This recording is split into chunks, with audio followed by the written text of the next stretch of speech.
Income tax नहीं उन पर लागू होता, वो इनकम टैक्स नहीं देते। उनका एक क्लोजरियम बना हुआ है, भारत सरकार ने वो एक फंड देते हैं, वो कहते हैं साहब हमें सरकार फंड नहीं देती, हमारा तो अलग से फंड मिला हुआ है। उनके बैंक की कोई जानकारी लीक नहीं होती, उनके बैंक का कोई कहाँ से पैसा आएगा वो होते ही नहीं, ये बना हुआ है।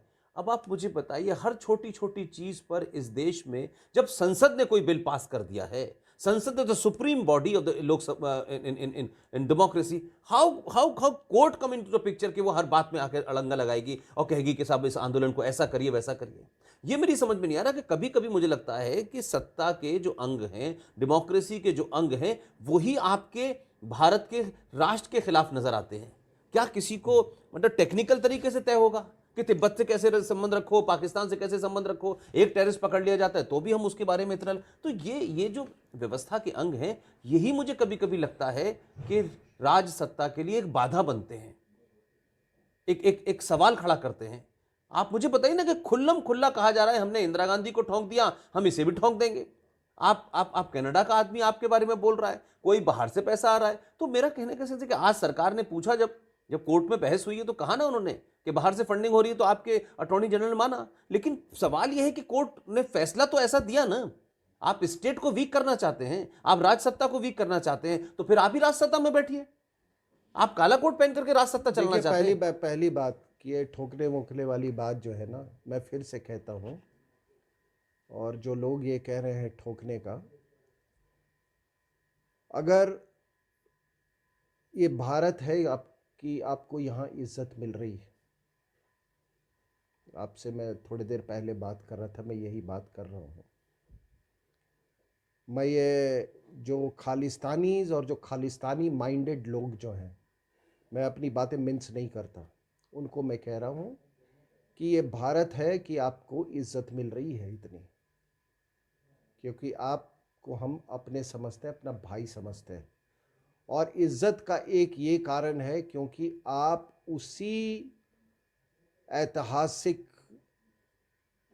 सनातन संस्कृति के आप प्रोडक्ट हो। दुनिया में आपको कोई इज्जत नहीं देगा।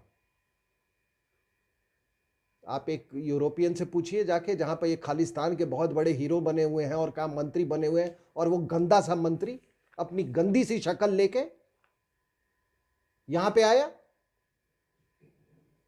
इस किसान आंदोलन में।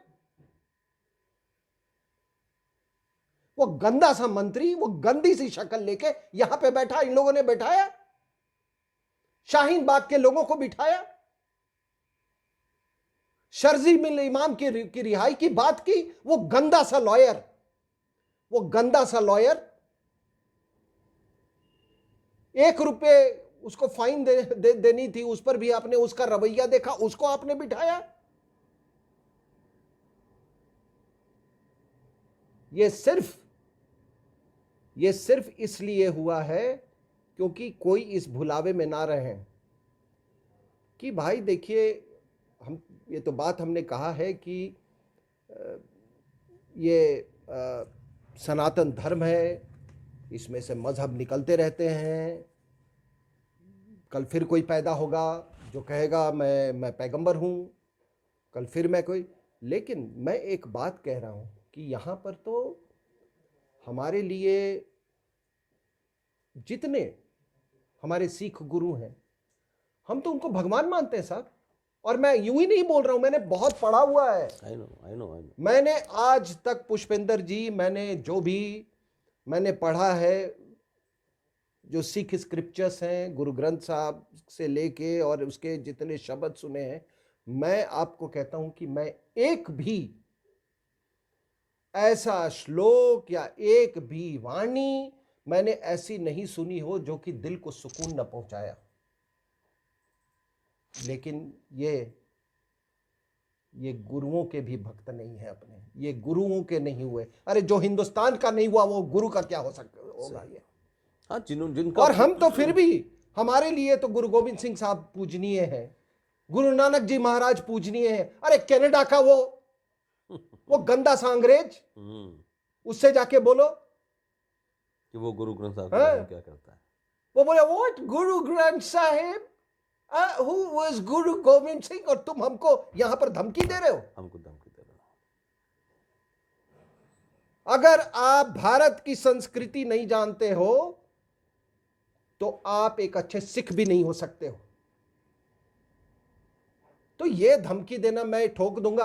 अरे देखो, ऐसा है कि अंग्रेजों ने, आपको मालूम है, 1860 के टाइम में ये आर्म्स एक्ट बनाया और पूरे हमारे जो हिंदू समाज है उसको मतलब इन्होंने डीवेपनाइज कर दिया, डिसआर्म कर दिया। और इस बात का जिक्र जसवंत सिंह साहब ने लिखा है। वो कह रहे थे, एक बार मैं जा रहा था कहीं पे, तो उनकी उस समय वो राजनीति में बहुत तब तक सक्रिय हो चुके थे, तो उनकी कहते, मेरी माता जी हमेशा हमसे पूछती, बेटा सब सामान रख लिया, हथियार रख लिया? ये जसवंत सिंह साहब ने ये लिखा है कि हथियार रख लिया, सारा सामान रख लिया। हमारे यहाँ डीवेपनाइज कर दिया गया। डिवाइड एंड रूल की उनकी चाल थी, आपने देखा यहाँ पे। तो इनको, चलो, जो सिख मजहब के जो अनुयायी हैं उनको बोला गया